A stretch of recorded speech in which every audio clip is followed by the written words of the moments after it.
Location Warlock is a deck archetype that is uses the ultralisk cavern to be able to create massive giants. The idea behind the deck is that you're trying to get as many giants out as possible. With seaside giants, every time you use a location, it reduces the cost of it down by two, which means that with using ultralisk cavern and spawning pool, and also the 4 mana location, you're able to quite easily get the seaside giant out for free. You can use Forge of Wills in addition to your giants or other massive minions to be able to summon rush minions that have massive stats as well. The cards that you want to be looking for in this deck is you want to look for Ultralisk Cavern, you want to look for Spawning Pool, and in general, those are going to be the main sorts of cards that you will be looking for. There are other cards that you can go for, but in general, those are going to be your best and most likely win condition cards. Um, this deck also allows you to be able to play quite from behind as well, using the consume onto your cards because on your locations, because it allows you to heal as well. And in addition to it going on the Ultralisk Cavern, you're able to get out the Ultralisk Giant out a lot earlier because you can then go for it. You can also use the Death Knight Tourist to be able to summon an extra 8/8 onto your board when the death rattle goes off for it, so it does obviously make you significantly stronger as well. You'll also find that this deck you can get those giants out around turn 4 or turn 5. You'll notice just before in this gameplay that I did accidentally use I should have used hero power first to be able to draw my card and then work out what I was going to get, because if I had have done that I would have been able to get the 4 mana summoner out to be able to get the extra death rattle but since they're playing aggressive it might be better just to hold that for that one. But yeah, it's important that you do your draws first before you do play all your different cards out that you have. So what I'm doing now, it's turn 6. I just play down to, uh, my card, and then I just choose the biggest body for this sort of situation. Since they're playing an aggro sort of deck and they've also just used a deafen, it's unlikely they'll be able to clear their 15/15 very easily. They do end up using the coin to get the Amanthal, so it does allow them to get the remove card out, which is fine. Like, I'm not really too concerned about that. I do have the opportunity to bob if I wanted to, but since they just use their remove minions from the board, I am just going to play down the Carrigan because Carrigan allows you to get the extra tempo and things out. It also allows you to get the extra minions coming from the Hive Queens, and then you can also pressure using the hero power as well for damage. If they end up summoning Artanis, it also allows you to the hero power allows you to deal damage to them because of the fact that the divine shield, it hits into the divine shield more than likely. Ultralisk Cavern also is quite useful going into the divine shield as well. So with their Amanthal, they're more than likely just going to do the summoner a 6 cost minion. They do use Orbital Halo into their Amanthal, so it obviously gets a little bit bigger and it's got the Divine Shield on it now, but since I do have the hero power, it means that I'm in a relatively decent position for that. They end up getting a Fire Elemental through their hero power, which is fine. Like, it's not really that strong a stats. Like, it's a bit below average for a 6 cost minion, or average sort of, like, it's pretty standard sort of stats that you'd be getting for it. They end up getting a second copy of the Amanthal, so it's important that I'm not playing around that sort of idea. Since my Ultralisk Cavern is now at 1, I am going to play down the 4-drop to be able to get that extra rush minion out. I'm also play down the Forge of Wills to be able to get another rush minion out too, which means that I can apply quite a lot of pressure into my opponent. So I end up sending the 8 cost into the Amanthal, and then I also do the rush into all the other minions, so it completely clears their board. And with the stats that I currently have on the board, it is relatively strong even if they do summon their second Amanthal that they have. They end up using the Artanis, so it does get them the charge minions out, but with all the current damage that I have sitting on board, they're not really going to be able to do too much. Yeah, because although they do have the the charge minions, they do just have to use them to trade into some of my giants, and it means that I'm still sitting with quite a lot of damage to go into them next turn. And with the Lurker, it does obviously allow me to get extra damage going into them as well. So I just use the Infestor and such to be able to get out all my different attack and costs minions onto them. And then since it does destroy your Death Rattle minion, obviously it did get rid of my Infestor, which boosted up the stats a little bit of my minions, which ultimately ended them in then just conceding. Yeah, so it was a relatively favourable. Going into this match, I am playing against a Death Knight, so once again, the cards that I'm looking for is Spawning Pool and Ultralisk Cavern in general. I am wanting to, in general, those are going to be your best win condition cards. Bob the Bartender is quite good against Death Knight because being able to freeze their board, it does mean that you can, you're sitting in a position that's relatively safe, because they don't have any really charge or rush minions or ability to deal face damage. Drawing into that Ultralisk Cavern just there was a really good draw for me. They do play down the Hive Queen, and they've also got their Zerglings down the board as well, so it potentially could be a Infestor turn coming up relatively soon. But yeah, it's not really too much of a concern just at the moment since they didn't play it down that turn. They use their Baneling Barrage, so it does obviously get them those little Banelings out. But as long as they don't have any Infestor coming out, I am sitting in a relatively safe position. They are obviously getting extra value coming from the Hive Queen since they've been able to get a few of the procs off for it. I do use my hero power just to be able to set up for the next turns, since my hand really isn't doing too much at the moment. I am looking for cards such as Consume to be able to get my giant out onto the board. With their Hive Queen that they have here, they can obviously summon their 4-drop Lurker that they've just played down. The Hive Queen is obviously providing them quite a lot of extra value as well, which is something that I am a little bit concerned about. I do need to make sure that that gets cleared, so I use the Ultralisk Cavern. I did make a misplay there. I should have used the reverberations onto the Lurker to make sure that it did get cleared. So I'm gonna, yeah, I do end up just playing the reverberations onto the Lurker here, but I should have done the reverberations first, so it would have already cleared it, and then I wouldn't have had to trade my Zergling into it like that. Fortunately for me, the Lurker that I did take ended up hitting into the Hive Queen, so I didn't really get punished for that play. They play down their Infestor here, so that obviously they've finally got that sort of play out. Then they use their Horn of Winter and use the Viper, so they're hoping to be able to get the extra buff off for the Infestor, and fortunately for them, they do end up hitting it. I do have my my Jailer here, so I just use that, and I'm looking for things such as the Seaside Giant or the Ceaseless Expanse, like big statted minions, to be able to get played down. I use my Bob the Bartender just to get rid of their Infestor, just on the off chance that they do have the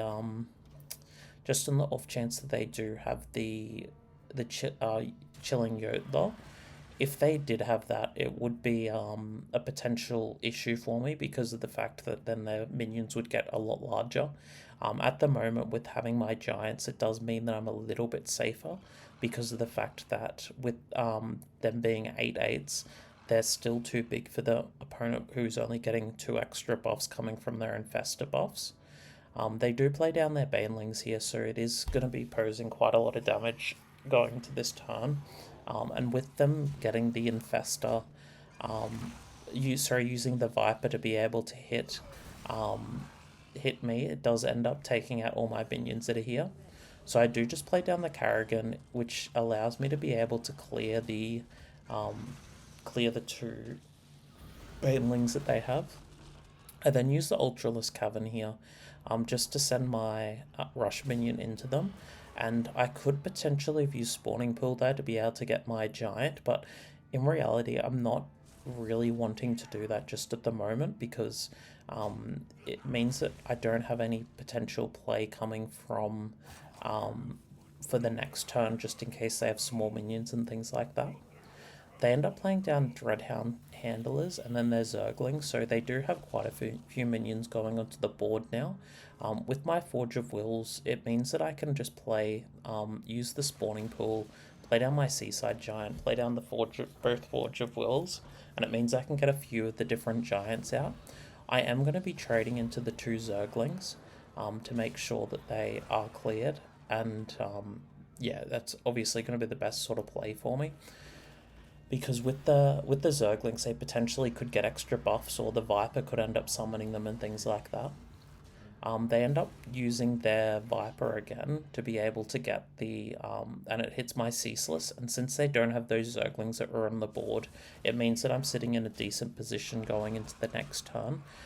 Especially since I do have, well, I have lethal on board because of the 8/8, and then I have 23. So yeah, that ends up winning the game. So like, with the giants, you do want to make sure that you are getting them out as quick as possible, but you also don't want to make sure that you're not overextending into your opponent's board as well. Going into the next game, I am playing against a rogue. So with the rogues, it's either going to be the Archon rogue or Weapon rogue. So I'm keeping my spawning pool. The consume that was there was a potential thought to be keeping, just simply because it allows you to heal up against Weapon rogue in case that they are quite aggressive into you. I do end up just playing down the spawning pool because it is one of the main win conditions of the deck to be able to get it out early. And I also have the second spawning pool in my hand as well.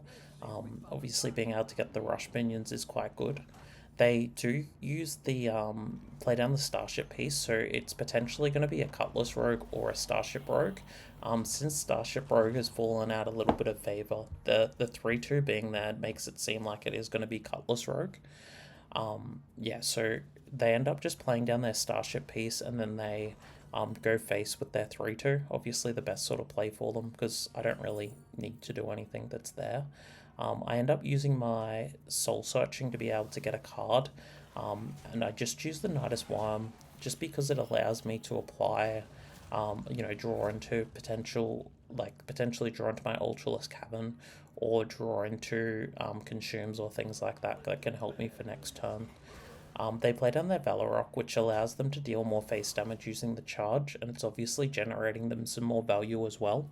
So I need to make sure that when I'm playing against this, that I am considering that the card that they could have is going to be quite a high value card, especially with its cost being reduced by 3. I end up drawing into a Spine Crawler, but I use the Nidus Worm first just to see what cards I end up getting. With the Ultralisk Cavern, I am going to use the coin to get it out as soon as possible. I do obviously have the Consume that's here. I don't need to play it just this turn because it means that my opponent isn't 100% sure of what that card is going to be. I don't need to reveal it to them. They end up using the Symphony of Sins, which obviously allows them to draw extra cards if they want to, but they choose the Reborn minion. With my Reverberations, I will be able to take control of that if I need to, and it means that I can obviously deal with it quite easily using my Rush minions, my Zerglings. I did draw into another Forge of Wills, so another potential play that I could have done in this situation was use the 2 spawning pools and then play down the Seaside Giant to get it out, but it's not really too much of a different sort of play with that anyway. I do end up just using the spawning pool to be able to go and get the activator, and I use the consume as well just to make sure that there isn't any potential way that they're able to deal the 15 damage to me, since I'm still not 100% sure of the deck that I'm dealing with at the moment. They do trade into my Taunt minion, and then they use their movement of Gluttony, so it powers up each of their minions as well. They use the Deafen here. They really didn't need to. Like, they could have done the Deafen differently, but I think that they wanted to get the buff onto their Valorok to make sure that it's sticking around for next turn, or more likely going to stick around for next turn for them. Yeah, so like next turn I'm going to be using the ultralisk cavern to be able to get access to my rush minion, and it means that I will be able to deal 8 damage to them as well. They do end up getting the weapon to be able to deal 2 damage to me as well. I do draw into a soul searching here, so I use the ultralisk cavern first. In this situation, I then use the soul searching to be able to get my different cards out that I can, and I do end up choosing to grab the consume for me just because it will allow me to heal in the future turn if I need to. I can use it onto the spawning pool if I want to be able to make sure that I am getting that extra health pack, because preferably you do play it on your spawning pool rather than the Forge of Wills. They end up using Dubious Purchase, which obviously allows them to draw some extra cards, and then they use the Quick Pick as well to get their Giant out. I still do have the 8/6 down on the board anyway, which is quite safe for me. With the Forge of Wills, I just play it down to be able to get my extra Giant out. Once again, I should have, in that situation, used the hero power first, just to see what card I drew into. I do have Karrigan now out in my hand, which is going to be quite strong going into turn 8 or turn 9. It would have been nice not having to use the consume onto my spawning pool in that turn, obviously to keep the potential rush minions alive. But with my Forge of Wills, I am in a little bit of a safer position. They end up using their starship schematic, so it allows them to get another starship piece out. They then use Tasklick to be able to clear my board, clear my giants. And then it is turn 8 at the moment, so I'm more than likely just going to be using Karrigan this turn just to get the temper out and also get the extra value coming from the Hive Queens. And it obviously clears the board that they have that's there. So I just play down Karrigan. I get the extra I get the lavas from the Hive Queen, and I have both my Forge of Wills online now as well, which is good for me. They do end up using the lifesteal part of the Symphony of Sins, and then they play down their guiding figure, so I'm not really too concerned about what they have here. Reverberations is a very good pickup because I can use it to pull onto the 11/10, and then I can use both my Forge of Wills to be able to get the 2 extra rush minions, big statted rush minions. I then play down the spine crawlers, and then I just use my hero power just to be able to deal quite a lot of damage to them. With the reverberations, it also allows me to be able to get the starship piece quite likely to be hit just once, because reverberations then is able to take out the minion just for 1 damage. They use the Symphony of Sins to draw 6 cards, so it does show that their hand is relatively weak. They then use Bob the Bartender to freeze my board, so I am board locked going into next turn. It's not too much of an issue for me since I do have the hero power to be able to use in this turn as well, so I deal quite a bit of damage going into them. I am going to be overdrawing this turn because of the Hive Queen bits that come, but I'm not really too concerned about that. They end up using the next Symphony of Sins card to be able to draw an extra card. Then they use the second Bob to be able to freeze my board again. Once again, I'm not really too concerned about that, just simply because I do have the taunt minions that are here anyway. Yeah, they end up using the Robo Cooler, but doesn't end up hitting anything, so they're just using it to apply for tempo. I do end up milling my Horizon's Edge, which is fine. I am dealing more damage each turn using my hero power, and it is starting to obviously wear them down a little bit. They end up playing down the Test Greymane here, but since they've already used the draw 6, it means that they're going to be overdrawing with this sort of play as well. They use they end up getting the draw 6, it then does the lifesteal. They do overdraw. The Symphony of Sins hits the draw 6, which ultimately ends up milling them because they did get a little bit unlucky with that sort of play, but Yeah, it ends up just losing them the game because of the extra damage that comes from the fatigue, unfortunately for them. So since I was sitting with a relatively strong board anyway, doing that play didn't really matter. Like I would have been able to win the next turn anyway. Going into the next game, I am playing against a Death Knight, so it's important that I'm keeping my ultralisk cavern here. And I'm also wanting to be able to get the spawning pool out as well, just to be able to apply some pressure towards them early. The Summoner Dark Marrow is okay, but it's not that great for you in this sort of situation too. Because obviously it's a little bit of a later turn card, because you want to use it the turn that you use the Ultralisk Cavern to get the Death Rattle off and get the 2 extra giants. But being a 4 mana minion, it's quite weak, and it's a card that you can use on turn 4, so you hope to draw it into it in the later stages. You don't want to be using it or having it in your hand in the earlier stages. They end up playing down a 2-1 here, which is a little bit of a surprise. Like, I haven't seen this card being played in Death Knight in quite a long time. So they are potentially playing a different deck to what I'm used to, with it being Zerg Death Knight. So they end up just playing down their prosthetic hand. And with that, it ends up getting it to be a 5-2, so it is relatively decent sized. I end up opting not to use my Ultralisk Cavern here, just because I do have the reverberations, and that will allow me to be able to take out the 5-2 next turn, because otherwise I wouldn't have been able to take it out next turn. This turn, going into this turn, I didn't think I'd be able to. With the Horizon's Edge, I do just hit that just to see if it ends up hitting their 5-2, and fortunately it does hit it at least once. I could have used the reverberations that time, but it just didn't feel correct. Like, I would have been able to clear it, but it would have been a significantly weaker play than just using the Horizon's Edge to be able to get the extra minion out that's here. I do end up drawing into a spawning pool, so it means that I can use it going into next turn. Unfortunately, as well for me, I do draw into the second Ultralisk Cavern for the using the Nidus Worm, and then I also use my spawning pool hit as well.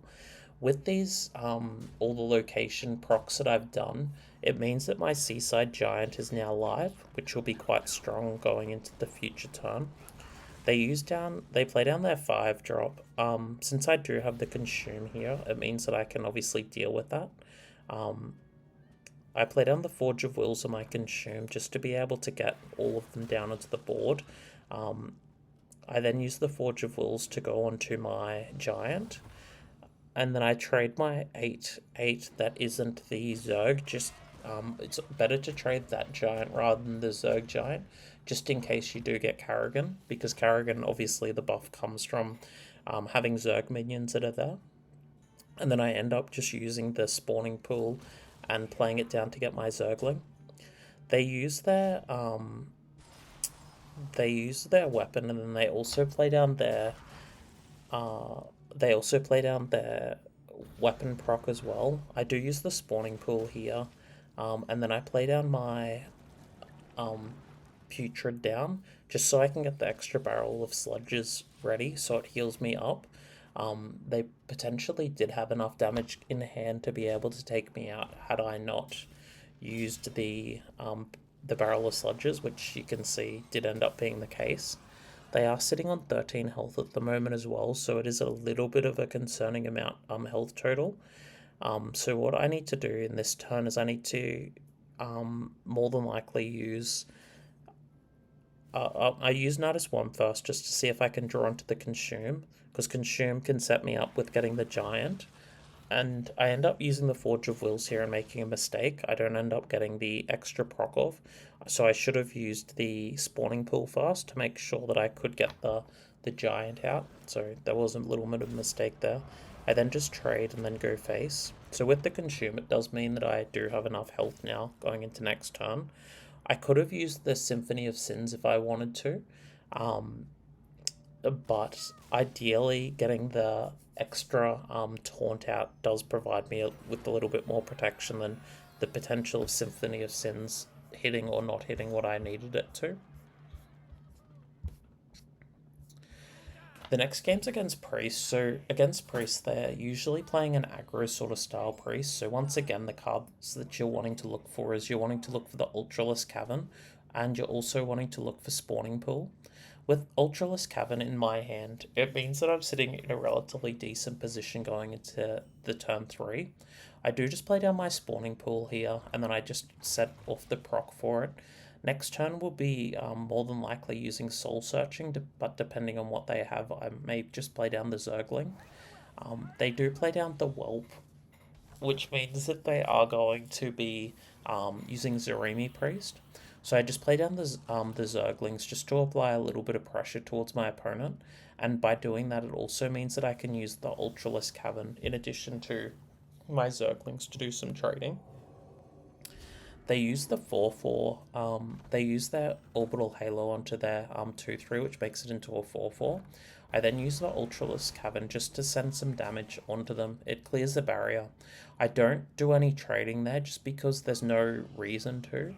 If I had have traded into the 4/4, there's not really any situation that I'm sitting in a better position going into that next turn anyway. I do end up drawing the Seaside Giant, which is quite a strong play for me. I use the Horizon's Edge to trade into the Whelp, and then I use the Horizon's Edge a second time. I then use my Zergling to trade, and then I use the Horizon's Edge again. It does end up clearing their entire board, and I get the Seaside Giant on, which does show the significant power that comes from the deck. And against a Zarimi Priest, if they lose the board, especially with Giants sitting there, it is quite difficult for them to come back against it. They end up playing down both their Happy Whelps along with their 1-drop that gives the extra health for them. I just use a Nidus Worm here. I'm hoping for a Consume. I do end up drawing an Ultralisk Cavern, which is fine. That does end up doing a relatively decent job anyway. I use both the Ultralisk Caverns to be able to clear the 1/2 that's there, and then it just leaves the 1 Whelp after I trade my Seaside Giant. Next turn I can either use the Carrigan, or I can, if I do get a Consume, I can play down the Summoner, but ideally I'm just going to play down the Carrigan to clear their board, which obviously sets me up for the probably the final turn, because I do still have the Giant that's here. I obviously have my hero power in the next turn as well. I'm going to have a Giant coming online next turn, which is more than likely just going to end up with them losing the following turn, because I can just use the Ultralisk Cavern here, get the Giant out, then I can just get the Rush Giant out, then I can just take out the rest of their health. If you've liked this content, please like and subscribe, and bye for now.